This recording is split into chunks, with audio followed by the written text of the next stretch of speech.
हरि ओं। यं ब्रह्मवेदान्तविदो वदन्ति परमं प्रधानं पुरुषं तथान्ये विश्वोद्गते कारणमीश्वरं वा तस्मै नमो विघ्नविनाशनाय। हरि ओं। श्रीमन्नारायण नारायण नारायण भजमन नारायण नारायण नारायण लक्ष्मी नारायण नारायण नारायण श्रीमन नारायण नारायण नारायण राघव नारायण नारायण नारायण श्रीमन नारायण नारायण नारायण। प्रेम से वृंदावन बिहारी लाल की जय। अथ श्री कार्तिक मास महात्मंतर्गते सप्तविंशोऽध्यायः। ओम सौदासुवाच कस्त्वं वद महाभाग त्वया वै किं कृतं पुरा सख्युर्मान्तिहस्तेन तत्सर्वं वक्तुमर्हसि। सौदास ने कहा कि हे महाभाग आप कौन हैं। सौदास राजा जो ब्रह्म राक्षस बने थे, आपने पहले क्या किया था यह सब हमें बताइए। जो बरगद के वृक्ष के ऊपर ब्रह्म राक्षस था उससे पूछा क्योंकि आप भी हमारे मित्र ही हैं, हमारे जैसे सदृश हैं।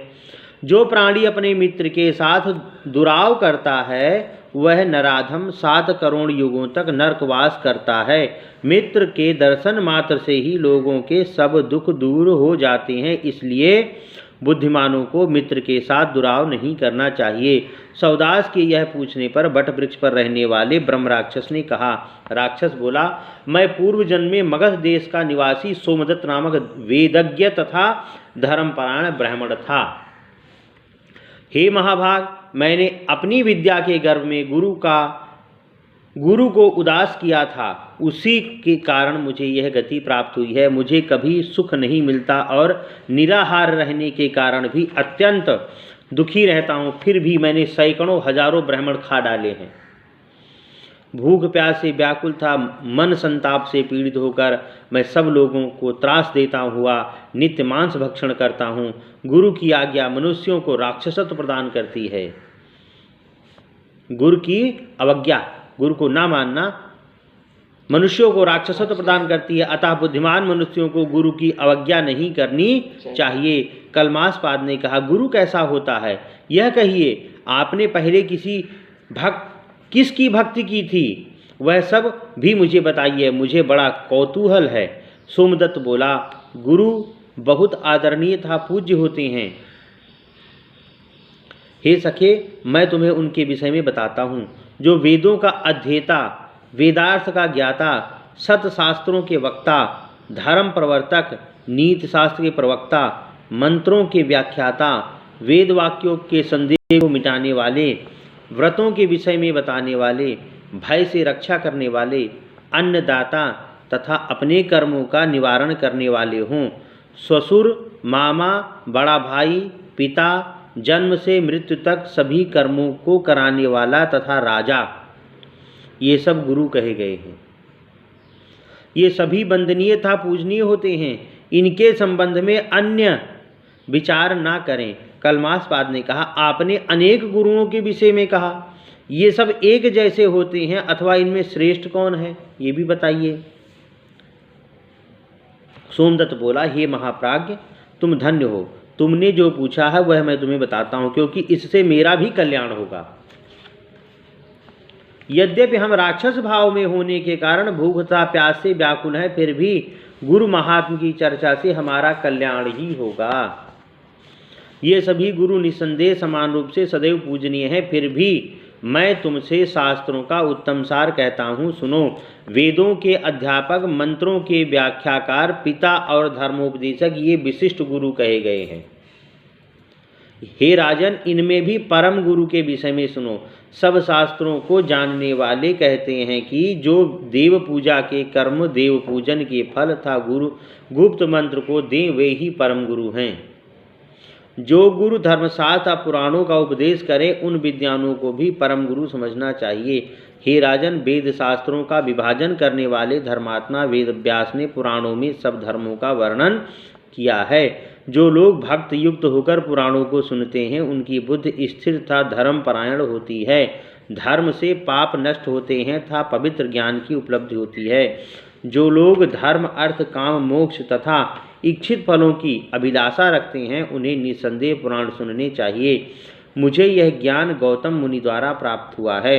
मैंने गंगा नदी के मनोरम तट पर सब धर्मों के विषय में पुराण शास्त्र कथन उन्हीं के द्वारा सुना है। एक समय मैं शिव जी की पूजा कर रहा था, उसी समय वे वहाँ आ पहुँचे गुरु, परंतु मैंने उन्हें उठकर प्रणाम नहीं किया। तब उन महाबुद्धिमान तेजस्वी शांत स्वभाव वाले गौतम ऋषि ने मुझे धर्म कर्म करते हुए देखकर यह सोचकर प्रसन्नता प्राप्त की कि यह मेरे बताए हुए धर्म मार्ग पर चल रहा है। मुझे पूजा में संलग्न जानकर जब शिवजी ने गुरु की अवज्ञा देखी तो उन्होंने मुझे राक्षस बना दिया। भगवान शिव नहीं बर्दाश्त कर पाए कि इसने गुरु की अवज्ञा की। जो व्यक्ति ज्ञान अथवा अज्ञान में गुरु की अवज्ञा करता है उसके धर्म धन तथा कल्याण की क्रियाएं नष्ट हो जाती हैं। जो मनुष्य गुरु की आदर सहित पूजा करता है उसे सब संपत्तियां प्राप्त होती हैं। हे राजन, मैं उसी पाप के कारण जल रहा हूँ। पता नहीं इस क्षुधाग्नि से कब मुक्ति मिलेगी। सूत जी बोले, हे ब्राह्मणों, इस भांति उस बट वृक्ष के नीचे धर्म चर्चा करते हुए वे दोनों पाप मुक्त हो गए। तभी वहाँ कलिंग देशवासी गर्ग नामक एक ब्राह्मण आ पहुँचे। उसके कंधे पर गंगा जल रखा हुआ था और वह प्रसन्नतापूर्वक भगवान शंकर के नाम का जप कर रहा था। उस मुनि को देखकर पिशाची तथा राक्षस दोनों ने कहा, हम दोनों को का भोजन आ गया। यह कहकर वे अपनी बाहें फैलाकर उसकी ओर दौड़ पड़े, परंतु जब उन्होंने शंकर का नाम लिया तो उसके समीप पहुंचने में असमर्थ हो दूर ही खड़े रहकर इस प्रकार बोले। वो तो ओम नमः शिवाय का जाप करते हुए आ रहे हैं, ओम नमो भगवते जाप करते हुए आ रहे हैं पंडित जी। राक्षसी ने कहा, हे महाभाग, हे महात्मा, हे भद्रे, जिनके नाम को सुनने मात्र से ही राक्षस दूर बने रहते हैं उनका नाम लेने वाले आपको प्रणाम है। पूर्व काल में हमने करोड़ों हजार ब्राह्मणों को खा डाला है, परंतु आपको तो शिव नाम का उच्चारण ही बड़े संकटों से बचाता है। यद्यपि हम दोनों राक्षस हैं, परंतु शिव जी के नाम की महिमा से हमें परम शांति प्राप्त हो रही है। शिव जी का नाम संसार रूपी घोर रोग के लिए औषध तुल्य है। हे ब्राह्मण, गंगा जल की एक बूंद के अभिषेक से ही मुक्ति मिल जाती है। हे ब्राह्मण, पृथ्वी पर जितने भी तीर्थ हैं वे गंगा के एक कण के बराबर भी नहीं हैं। सरसों भर तुलसी दल के मिश्रण से गंगा जल 21 पीढ़ियों को पवित्र कर देता है। अतः हे महाभाग सर्वशास्त्रज्ञ, आप गंगा जल के अभिषेक से हम पापियों को भी मुक्त कर दीजिए। सूत जी बोले, राक्षसों द्वारा गंगा जी के श्रेष्ठ महात्म को सुनकर ब्राह्मण बड़े आश्चर्यचकित में पड़ गए कि पापियों को भी पता है। वे सोचने लगे, जब इन राक्षसों की गंगा जल के प्रति इतनी श्रद्धा है तब ज्ञानी था महापुण्यशाली लोगों के विषय में तो कहा ही क्या जाए। तत्पश्चात उन कृपाल ब्राह्मण ने तुलसी दल मिश्रित गंगा जल उन राक्षसों के ऊपर छिड़का। गंगा जल की सरसों के बराबर बूंद के स्पर्श से ही वे राक्षस अपनी योनि को त्याग कर देवतुल्य हो गए। ब्राह्मणी, उसका पुत्र तथा सोमदत्त तीनों ही अपने हाथों में शंख चक्र गदा धारण किए विष्णु स्वरूप को प्राप्त हुए। तदुपरांत वह ब्राह्मण भी नामोच्चारण करता हुआ हरि मंदिर में जा पहुंचा तथा कल्मासपाद राजा भी अपने पूर्व रूप को प्राप्त हुए। उस समय राजा अपने मन में अनेक प्रकार के विचार करने लगा। तब अप्रकट सरस्वती महारानी ने राजा को दुखी जानकर ऐसे धर्मयुक्त महावाक्य कहे, हे राजन, तुम बड़े भाग्यशाली हो, तुम्हें दुख नहीं करना चाहिए। राज्य भोग समाप्त होने पर तुम्हारा परम कल्याण होगा। हरि भक्ति परायण लोगों के पाप कर्म नष्ट हो जाते हैं, इसमें संदेह नहीं है। वे विष्णु के परम पद को प्राप्त करते हैं। सब प्राणियों पर दया करने वाले, वेद मार्ग पर चलने वाले तथा गुरु पूजा परायण लोग परम स्थान को प्राप्त करते हैं। इन शब्दों को सुनकर राजा अत्यंत प्रसन्न हुआ तथा अपने गुरु का स्मरण करने लगा। फिर राजा ने गंगा की स्तुति करते हुए उन्हें प्रणाम किया। फिर वह विष्णु भगवान के नाम का जप करता हुआ वाराणसी नगरी को चला गया। वहाँ उसने 6 मास तक गंगा एवं विश्वेश्वर प्रभु के दर्शन कर पापों से निवृत्ति पाई। तदुपरांत वह अपने राज्य को लौट आया। वहाँ वशिष्ठ जी ने उसका अभिषेक किया। फिर सब भोगों को भोग कर संपूर्ण पृथ्वी का पालन करते हुए उसने मोक्ष प्राप्त की। हे ब्राह्मणों, वाराणसी था विष्णु के गुणों का श्रवण स्मरण था गायन करते हुए गंगा जल पीने वाला मनुष्य मुक्त हो जाता है। हे ब्राह्मणों, आपने गंगा के उत्तम महात्म को सुना। ब्रह्मा विष्णुदास शिव भी इसकी पार नहीं पा सके। इनके नाम स्मरण मात्र से ही करोड़ों महापाप दूर हो जाते हैं तथा मनुष्य ब्रह्मलोक को जाता है, इसमें संदेह नहीं। जो लोग एक बार भी गंगा स्नान करते हैं वे पाप मुक्त होकर ब्रह्मलोक को जाते हैं। जो लोग श्रद्धा भक्तिपूर्वक इस अध्याय का पाठ करते हैं अथवा सुनते हैं उन्हें भी निश्चित रूप से गंगा स्नान का फल प्राप्त होता है।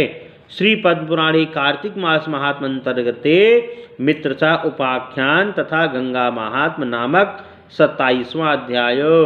श्रीमन नारायण नारायण नारायण भजमन नारायण नारायण नारायण राघव नारायण नारायण नारायण माधव नारायण नारायण नारायण श्रीमन नारायण नारायण नारायण। प्रेम से वृंदावन बिहारी लाल की जय। शिवं राम नारायणं कृष्ण दामोदरं